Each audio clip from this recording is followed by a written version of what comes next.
Hello दोस्तों, मेरा नाम नीरज। स्वागत है आपका ITI ट्रिक्स यूट्यूब चैनल पर। दोस्तों, MPPGCL में जो वैकेंसी आई है तो उसका अगर आपने फॉर्म डाल दिया है तो उस बारे में हम आपको बताने वाले हैं कि MPPGCL के लिए जो बॉन्ड की राशि निर्धारित की गई है तो उस बॉन्ड का क्या मतलब है। दोस्तों, आप देख सकते हैं यहाँ पर उस नोटिफिकेशन में लिखा गया है सेवा अनुबंध से प्रतिभू बॉन्ड। इसमें यहाँ पर लिखा गया है कि अगर आप MPPGCL में ज्वाइनिंग लेते हैं तो आपको 2 लाख रुपए का बॉन्ड UR कैटेगरी के लिए मतलब जनरल वालों के लिए 2 लाख का बॉन्ड और SC ST वालों के लिए 1 लाख का बॉन्ड जमा करना रहता है। तो दोस्तों, इसमें क्या होता है, जब आप MPPGCL में सिलेक्ट हो जाते हैं, आपकी ज्वाइनिंग हो जाती है तो ज्वाइनिंग के समय आपको 500 रुपये के स्टाम्प पेपर पर यह बॉन्ड लिखवा कर लाना रहता है। तो जब आपकी ज्वाइनिंग होगी आपको ईमेल आएगा ज्वाइनिंग के लिए, तो उस ईमेल में लिखा रहता है कि आपको जो ये मैटर दिया गया है इतना पूरा अपने बॉन्ड पर लिखवाना रहता है। करीब वो 30-40 पेज का मैटर रहता है, वह पूरा आपको 500 रुपये के स्टाम्प पेपर पर लिखवाना रहता है और उसकी नोटरी करवानी रहती है। तो इस तरीके का ये 500 रुपये का स्टाम्प पेपर होता है। तो दोस्तों, जब मैं स्टाम्प पेपर बनवाने के लिए गया था तो हमारे समय पर तो ये 500 रुपये का स्टाम्प पेपर नहीं मिला था। कह रहे थे कि 500 का स्टाम्प बंद हो गया है। तो हमने 100 रुपये के 5 स्टाम्प लिए थे तो टोटल उनकी वैल्यू 500 रुपये हो गई थी। तो 100 रुपये के 5 स्टाम्प लेकर उन पर हमने नोटरी करवाई थी। जो भी मैटर था ईमेल पर वह पूरा हमने उसका प्रिंट करवा लिया था और इन पर कुछ भी नहीं लिखवाया था। वो सारा मैटर वहाँ से प्रिंट करवा के जो नॉन जुडिशियल वाले जो पेपर होते हैं ना, कोर्ट वाले पेपर जिनको बोलते हैं, हरे रंग के जो पेपर रहते हैं उन पर प्रिंट करवाना रहता है। और दोस्तों, किसी लोगों ने ऐसा भी किया था कि जो 500 रुपये का ऐसा स्टाम्प पेपर होता है ना, तो उसकी जगह ई स्टाम्प पेपर निकलता है। तो यहाँ पर आप देख सकते हैं महाराष्ट्र वाला मैंने यहाँ पर लगा दिया है, ई स्टाम्प रहता है 500 रुपये वाला। तो आप ई स्टाम्प लगा कर भी अपना ये बॉन्ड बनवा सकते हैं। तो बॉन्ड की राशि जो रहती है दोस्तों, जब आप यहाँ पर MPPGCL में ज्वाइन हो जाते हैं तब आपको यहाँ पर कोई भी पैसा जमा नहीं करना है। आपको सिर्फ 500 रुपये वाले बॉन्ड पर 500 रुपये वाले स्टाम्प पर यह सब मैटर लिखवा कर लाना है, वह आपका जमा हो जाएगा।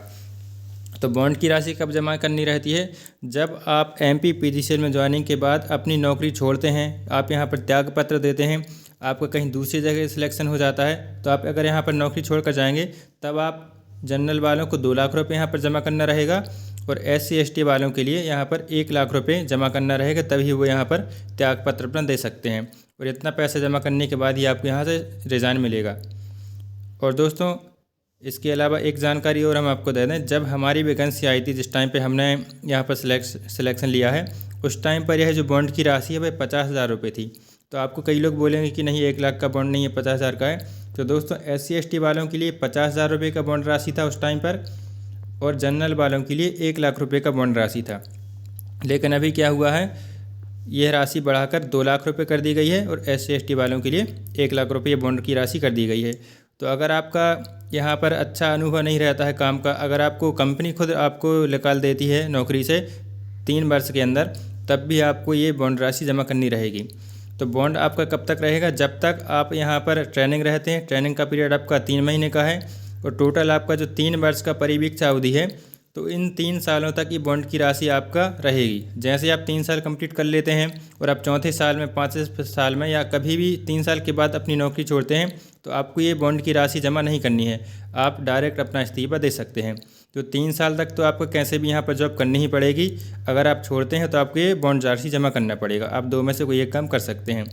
और दोस्तों, इसके अलावा एक जानकारी और यहाँ पर लिखी हुई है नीचे, बॉन्ड हस्तांतरण मतलब यह जो कंपनी है MPPGCL, इसमें टोटल आपकी 6 कंपनियां रहती हैं। मतलब जो MP बिजली विभाग में 6 कंपनियां रहती हैं। तो अगर आप MPPGCL के अलावा किसी दूसरी कंपनी में भी ज्वाइन लेते हैं, जैसे मध्य प्रदेश पूर्व विद्युत वितरण कंपनी लिमिटेड है, मध्य विद्युत वितरण कंपनी लिमिटेड है जो डिस्ट्रीब्यूशन बोलते हैं, MP ट्रांसमिशन कंपनी लिमिटेड है, तो आप MP के बिजली विभाग की किसी भी कंपनी में अगर ज्वाइनिंग आपकी होती है, अगर आप पहले MPPGCL में है, इसके बाद आपकी कहीं और ज्वाइनिंग होती है, तो आपका जो है बॉन्ड की राशि वहाँ पर आगे सरका दी जाएगी। मतलब अगर आपने 1 साल यहाँ पर जॉब किया, आपकी कोई बड़ी रैंक पर कोई दूसरी कंपनी में आपकी जॉब लग गई, तो आप 1 साल यहाँ करें तो आपको वहाँ पर सिर्फ 2 साल का ये बॉन्ड आपको जमा करना रहेगा। मतलब आप वहाँ पर दोबारा से आपकी 1 से गिनती चालू नहीं होगी। 1 साल आपका यहाँ पर और 2 साल आप वहाँ करेंगे, तो आपका टोटल 3 वर्ष हो जाएगा। अगर आप यहाँ पर 2 साल काम करते हैं तो आपको सिर्फ 1 साल और काम करना रहेगा उस कंपनी में और आपका ये पैसा वहाँ पर रिफंड हो जाएगा।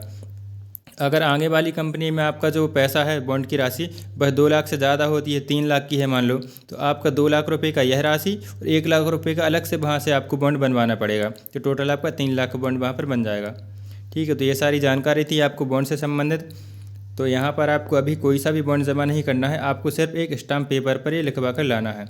और अगर आपको इसके बारे में और भी कोई डाउट रहता है तो आप हमें कमेंट में लिख सकते हैं।